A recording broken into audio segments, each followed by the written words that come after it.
Hey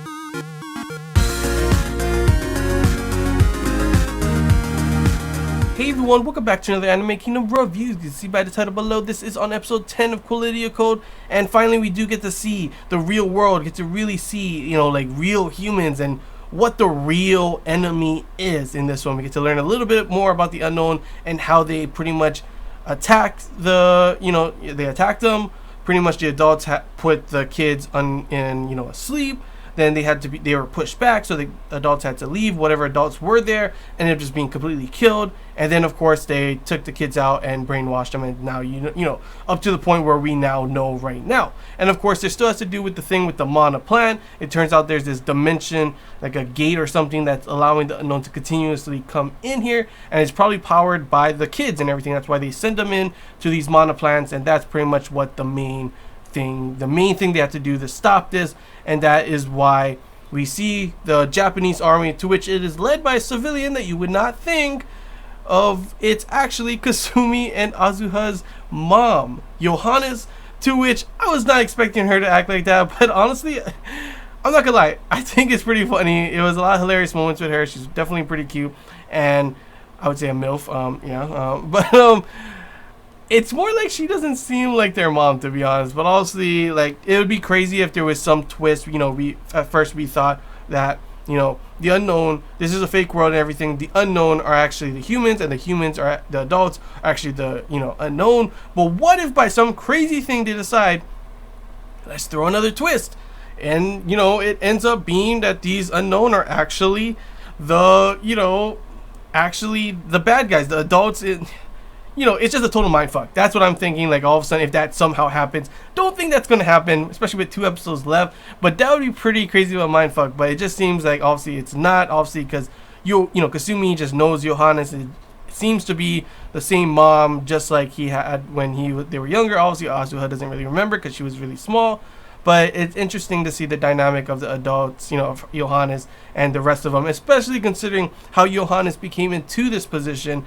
To which, of course, some people were smacked in the face with money, and then there was some people that, disappeared from accidents. Yeah, okay, Johannes, I'm sorry, I'll follow you. Don't worry, you don't have to do anything rash about me. Don't worry about that.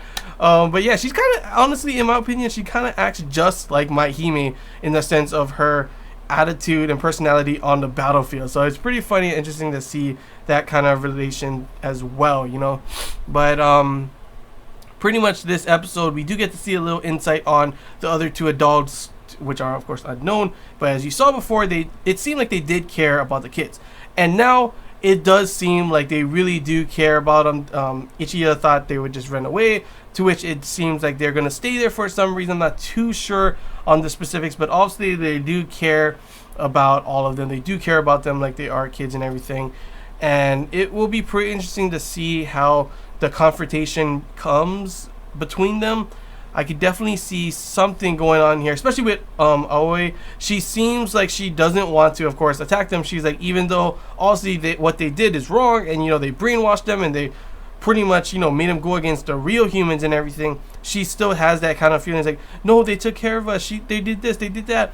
So, and her power is like, communication through the mind. I would not be surprised when we saw her in the bottom floor somewhere, like, going like this. I would not be surprised if she somehow betrayed them and told the enemy specifics on certain things, like that collar thing that has something to do with, I don't know, some way to communicate to them. Honestly, would not be surprised. I honestly think that is going to happen, because it just seems like right now at the moment they are pushing onto the unknown too strong, and I don't think the unknown are going to have a chance, to be honest. It looks like Johannes and the army has everything set. They have all the main students, the strongest students on their side now. So I honestly don't think that they could honestly defend against the humans without some type of ploy, to which I think it will be Aoi later on in the next episode, probably. Because, yeah, there's only 2 episodes left, guys. This is already episode 10. There's 2 episodes left in the season, so the next ones are going to be pretty damn explosive. Hopefully a lot more better music. The ending music, honestly, got me hyped up. I was excited. I was hoping to see more of maybe, like, Kana singing again, because we have not seen that in so long. To which, of course, that ends up not happening, which is kind of sad. But though we do get to see a little cute moment between Kana and Ichiya. Pretty much, Ichiya saying, he's still confused too. Like, everything they've done, he was doing this for that and that for that. He did it for her. She was all blushed. She started to blush.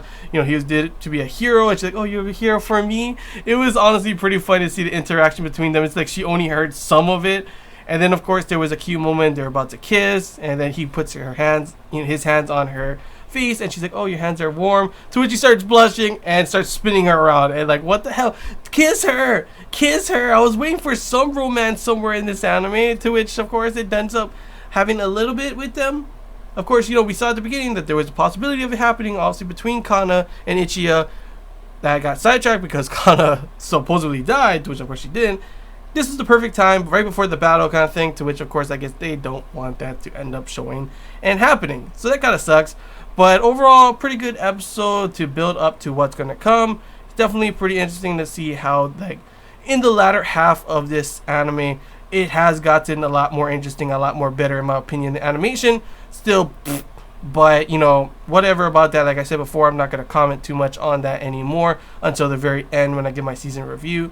But overall, pretty good episode to build up to what's going to come. I'm super excited to see the next 2 episodes, to see what comes of everything. Will there be any more twists? Will there be any more crazy battles going on? More music? More badassery? I don't know. We'll just have to wait and see. Maybe these final 2 episodes, the production team decided, let's put all the money in the animation for these 2 last episodes, and the scenes with the battles will be cool in the end. Who knows? Honestly, who the hell knows?